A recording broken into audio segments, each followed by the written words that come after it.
एक बात मुझे आपको नोट करवानी है, 15 जून से आज की बात का टाइम बदलेगा।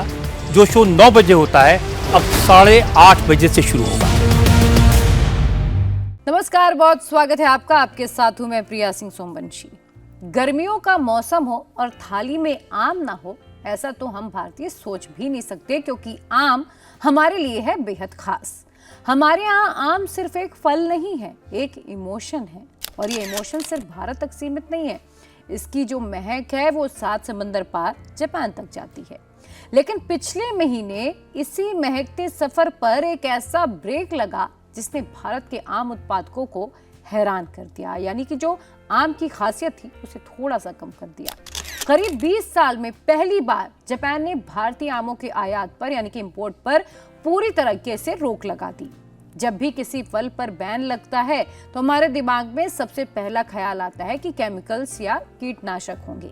लेकिन जापान ने ये कड़ा जो कदम उठाया है किसी केमिकल या फिर पेस्टिसाइड की वजह से नहीं उठाया। जापान अपनी साफ सफाई और बारीकियों के लिए दुनिया भर में मशहूर है, दुनिया भर में जाना जाता है। और इस बार पेच फंसा जांच और सफाई के कड़े नियमों में। जापान के अधिकारियों को भारत से आने वाले आमों की क्लीनिंग प्रोसेस और वेपर हीट ट्रीटमेंट VHT की जांच में कुछ खामियां मिली, कुछ कमियां नजर आई। जापान का सीधा सा नियम है कि अगर सुरक्षा के स्टैंडर्ड्स में 1% की भी चूक हुई है तो वो अपनी सीमाएं दूसरे देशों के फिर इंपोर्ट के लिए बंद कर देते हैं। इस एक फैसले ने भारत की उन सबसे मशहूर और प्रीमियम किस्मों के सफर को रोक दिया जो जापानियों के दिल पर कई सालों से राज करती थी। अल्फांसो, जिसे हम हापुस आम भी कहते हैं, जो अपनी मिठास के लिए बेहद मशहूर है। केसर आम गुजरात की शान माना जाता है, जिसकी खुशबू ही लोगों की भूख बढ़ा देती है। और लंगड़ा, ये नाम आप सुनते ही होंगे। उत्तर भारत का वो स्वाद है जिसका कोई मुकाबला नहीं कर सकता, जिसका कोई सानी नहीं।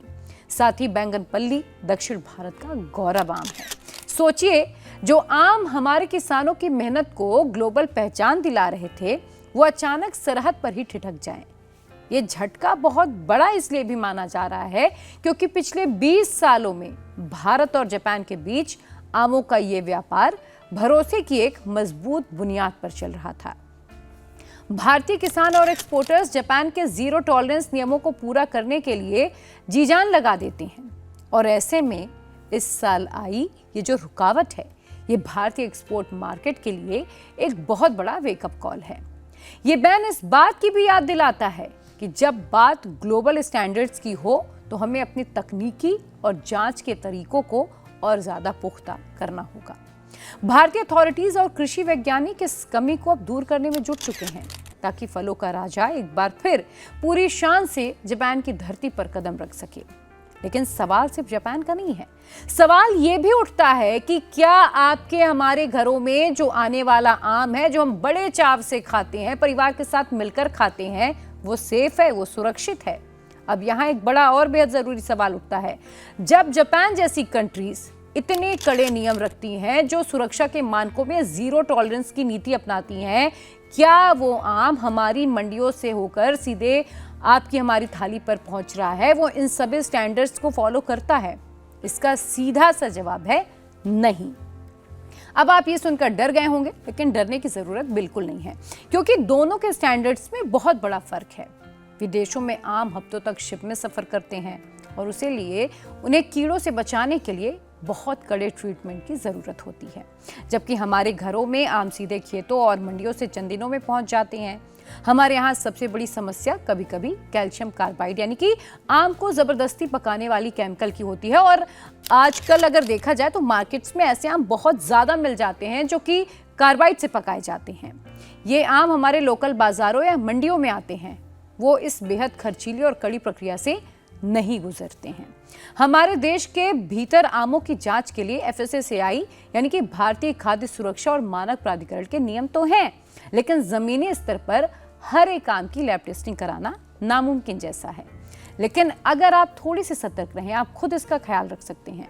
आम को खाने से पहले कम से कम 1 या 2 घंटे के लिए आम या तरबूज या खरबूज, जो गर्मियों के मौसम में जो फल मिलते हैं, उन्हें खाने से पहले 1-2 घंटे के लिए पानी में डालकर रख दें, उन्हें पानी में भिगो कर रख दें। ताकि पानी में भिगोने से आम की जो थर्मोजेनिक प्रॉपर्टीज है, यानी कि जो गर्मी है आम के भीतर या इन फलों के भीतर, वो निकलती ही है। साथ ही ऊपर जमा केमिकल और धूल भी साफ हो जाती है, इसलिए आपको डरने की जरूरत नहीं है। लेकिन हाइजीन का ख्याल रखना हम सबकी जिम्मेदारी बनती है ताकि जो हम खाते हैं वो सुरक्षित हो। कैसी लगी आपको ये जानकारी? कमेंट सेक्शन में जरूर बताइएगा।